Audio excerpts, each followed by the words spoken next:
ប្រសិនជាអ្នកចង់ជោគជ័យមុនអាយុ30អ្នកត្រូវតែអនុវត្តរឿងទាំងនេះខាងក្រោមនេះគឺជាដើមទុនគំនិតដែលលោកអ្នកគួរចាប់ផ្ដើមនៅវ័យពីខ្ទង់20ឆ្នាំទៅទី1ក្លាហានចាប់ផ្ដើមជំនះភាពភ័យខ្លាចជារៀងរាល់ថ្ងៃអ្នកណាក៏មានភាពភ័យខ្លាចដែរប៉ុន្តែភាពភ័យខ្លាចនឹងរារាំងអ្នកមិនឲ្យសម្រេចគោលដៅរបស់អ្នកប្រសិនបើអ្នកចង់ជោគជ័យអ្នកអាចចាប់ផ្ដើមជំនះភាពភ័យខ្លាចម្ដងមួយ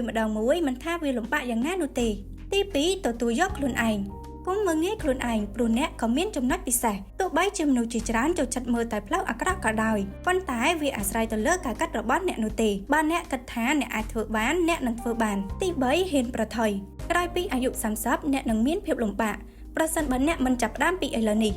ត្រូវហ៊ានប្រថុយធ្វើកិច្ចការណាដែលមានប្រយោជន៍ចំពោះខ្លួនឯងទី4កុំធ្វើរឿងពីរក្នុងពេលតែមួយពេលអ្នកធ្វើរឿងពីរក្នុងពេលតែមួយឱកាសជោគជ័យគឺតិចណាស់ទៅវិញប្រសិនជាអ្នកផ្ដោតរឿងសំខាន់មួយឱកាសជោគជ័យក៏កើនឡើងទី5ធ្វើអ្វីដែលអ្នកមិនធ្លាប់ធ្វើប្រសិនជាអ្នកចាប់ផ្ដើមធ្វើអ្វីដែលអ្នកមិនធ្លាប់ធ្វើពីមុនអ្នកនឹងដឹងថាអ្នកអាចសម្រេចកិច្ចការទាំងនេះហើយប្រសិនជាអ្នកកាន់តែធ្វើរាល់អ្វីដែលមនុស្សជោគជ័យធ្វើអ្នកនឹងក្លាយជាមនុស្សជោគជ័យនៅថ្ងៃណាមួយសូមចុច like share និង subscribe page channel របស់យើងខ្ញុំដើម្បីទទួលបានខ្លឹមសារអប់រំបន្ថែមទៀត